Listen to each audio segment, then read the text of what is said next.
फिर्यादी शेख इरफान हे त्यांचे पत्नी व मुलांसह पारडी येथे एका कार्यक्रमासाठी त्यांच्या पांढऱ्या रंगाच्या स्विफ्ट गाडीने जात असताना त्यांच्याच घरासमोर राहणारा आरोपी शेख समीर उर्फ शेरा हा त्याच्या टू व्हीलर मोटरसायकलने येऊन त्याने सदरची मोटरसायकल फिर्यादी शेख इरफान यांच्या स्विफ्ट गाडीच्या समोर आडवी लावली व फिर्यादी शेख इरफान यांना शिवीगाळ करू लागला। त्यावेळेस फिर्यादी शेख इरफान यांनी त्यांच्या गाडीची काच खाली करून त्याला समजावून सांगत असताना आरोपी शेख समीर उर्फ शेरा याने फिर्यादीस हाताने त्यांच्या चेहऱ्यावर नाकावर जबर मारहाण केलेली आहे। त्यामध्ये त्यांच्या नाकाचा हाड जे आहे ते फ्रॅक्चर झालेलं आहे।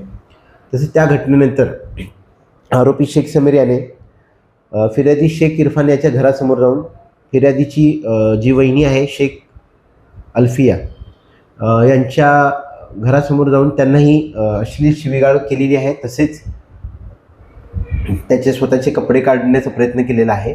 त्यावरून सदर प्रकरणात गुन्हा नोंद करण्यात आलेला आहे। आरोपी शेख समीर उर्फ शेरा याला अटक करून मान्य न्यायालयात हजर केले असता न्यायालयाने त्याची न्यायालयीन कस्टडी मंजूर केलेली आहे।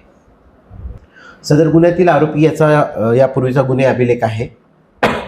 आरोपीला माननीय न्यायालयात हजर केले असता न्यायालयाने त्याची न्यायालयीन कस्टडी मंजूर केलेली आहे।